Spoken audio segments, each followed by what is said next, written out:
नमस्कार साथियों, आप सभी का बापू की आवाज़ न्यूज नेटवर्क में स्वागत है। साथियों, हम अभी जिला परिषद में मौजूद है और जिला परिषद यह डिस्ट्रिक्ट की मिनी पार्लियामेंट करके पहचानी जाती है। उसी प्रकार साथियों, समाज में शिक्षण और स्वास्थ्य यहाँ मेन मुद्दे रहते हैं और उनका डेवलपमेंट होना बहुत ज़रूरी रहता है। आज हमारे साथ जिला परिषद के आरोग्य एवं शिक्षण सभापति मौजूद है। हम इनसे कुछ जानकारी लेंगे, इनसे कुछ सवाल करेंगे। क्या बताएंगे सभापति साहब, आपने अभी शिक्षण विभाग जिला परिषद गोंदिया में विजिट किए थे और वहाँ के कई कर्मचारी प्रेजेंट नहीं थे, अब्सेंट थे, क्या बताएंगे? याबाबत सविस्तर मी चर्चा केलीच आताच, परंतु पुन्हा या मुद्द्यावर मी एवढंच सांगेन की जिल्ह्यातील कर्मचाऱ्यांनी वेळेवर जनतेचे सामान्य जनतेचे काम झाली पाहिजे, जनतेला न्याय मिळाला पाहिजे। एखादा कर्मचारी असेल, सेवानिवृत्त कर्मचारी असेल, एखादं देयक असेल, ते वेळेवर काढता आलं पाहिजे।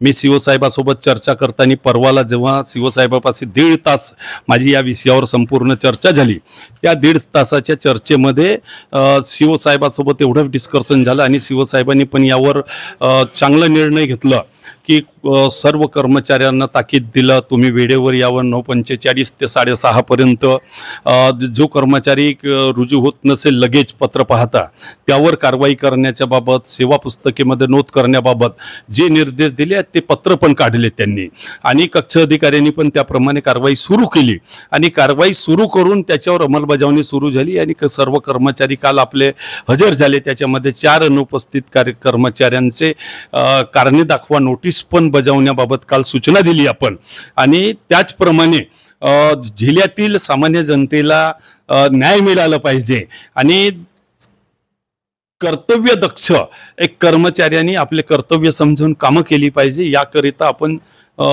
सीओ साहेबासोबत असो किंवा संबंधित कर्मचारी अधिकाऱ्यांसोबत आपण चर्चा केली आणि त्याप्रमाणे आपण एवढा जेवढं जिल्हा परिषदेमध्ये काम करत असताना आपण प्रामाणिकपणे प्रयत्न करतो। कर्मचारी अधिकारींनी पण त्याप्रमाणे प्रामाणिक कर्तव्य पार पाडावं याचा आपण सातत्याने प्रयत्न करत आहोत। ये जो प्रॉब्लम है हर डिपार्टमेंट में रहता है, लेकिन आप आरोग्य और शिक्षण के सभापति है, तो मैं स्पेशली पूछना चाहूँगा कि गवर्नमेंट ऑफिस शिक्षण हो या वो आरोग्य हो, उसमें अगर कोई कर्मचारी बाहर जाता है अपने ऑफिशियल टाइम में तो उनका मूवमेंट रजिस्टर होना जरूरी है यानी या वो होता है या नहीं होता? त्यामध्ये मी जेव्हापासून बसलो, जिथं जिथं व्हिजिटला गेला आणि तिथं कधी हलचल रजिस्टर नसेल तर मी तुरंत हलचल रजिस्टर करण्याकरिता सूचना केल्या आणि तिथं हलचल रजिस्टर नोटिंग झाली। जिल्हा परिषदेला संपूर्ण आरोग्य असो शिक्षण असो, आत्ताच मी 1 तासाच्या आधी आरोग्य विभागाचा हलचल रजिस्टर मागितला। हलचल रजिस्टरमध्ये एक मेसराम नावाचा कर्मचारी बाहेर गेला असता त्याची नोंद नव्हती, ती नोंद नसल्यामुळे त्यांचा अर्धा दिवसाचा पगार पण कापण्याच्या DHO साहेबांना सूचना दिल्या आणि संपूर्ण आता हलचल रजिस्टर शिक्षण विभागामध्ये असो किंवा आरोग्य विभागामध्ये हलचल रजिस्टरला नोंदी करणं सुरू केलं आणि माझ्या माहितीप्रमाणे 95% हलचल रजिस्टर डिपार्टमेंटमध्ये यूज होणं सुरू आहे। एखादं 5% मध्ये नसेल तर त्याला पण मी प्रत्येक सभेला सूचना देतो की हलचल रजिस्टर असलं पाहिजे। आपली प्राप्त प्रस्ताव किती, निकाली प्रस्ताव किती, यामुळे जिल्ह्यामध्ये ज्या युनियन होत्या, शिक्षक असो, आरोग्याचे कर्मचारी असो किंवा इतर विभागाचे, आता काही भोयर साहेब आले होते आपले शिक्षण मंत्री, त्यांच्या कार्यक्रमामध्ये एक रवींद्र अंबुले नावाचे शिक्षकांनी आमच्या सर्व संघटनेला सभापती महोदय सुरेश हरसे यांनी निकामी बनवलं, आम्हाला बेरोजगार केलं। म्हणजे सुरेश हरसे साहेबाच्या राहत्यामध्ये आणि अध्यक्ष साहेबाच्या राहत्यामध्ये आपल्याला तक्रारी कमी पडल्या आणि कमी पडल्यामुळे आमचं जिल्हा परिषदला येणं जाणं कमी झालं। हा पण भोयर साहेबाच्या समोर रवींद्र अंबुले शिक्षकांनी आपल्या प्रास्ताविकमध्ये बोलला। आपने कहा कि आप सभापति उनको ऑर्डर दिए है, लेकिन ये गवर्नमेंट के रूल में है ना कि मूवमेंट रजिस्टर रहना चाहिए ऑफिशियल। जेव्हा आहे तेव्हाच मी आदेश केलं आणि नसता तर आदेश कशाला केलं असतं, आहे।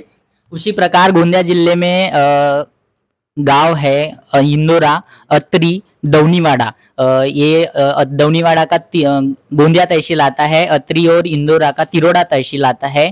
वो जो अतरी गांव है, उन लोगों का हमें कॉल आया था और उनकी ये प्रॉब्लम थी कि उनके जो पेशेंट रहते हैं उनको बेरडी पार करके एक पीएचसी, बेरडी पार गांव में पीएचसी है, वहाँ उनको जाना पड़ता है। अगर वो लोग दौनीवाड़ा या इंदौरा में जाते हैं तो वहाँ के डॉक्टर्स का कहना आता है कि आपका गाँव हमारे कार्य क्षेत्र में नहीं है, आपका यहाँ पर कोई भी इलाज नहीं होगा, आपको बेरडी पार ही जाना पड़ेगा। उसके कारण उनको बहुत ज़्यादा प्रॉब्लेम्स का सामना करना पड़ता है।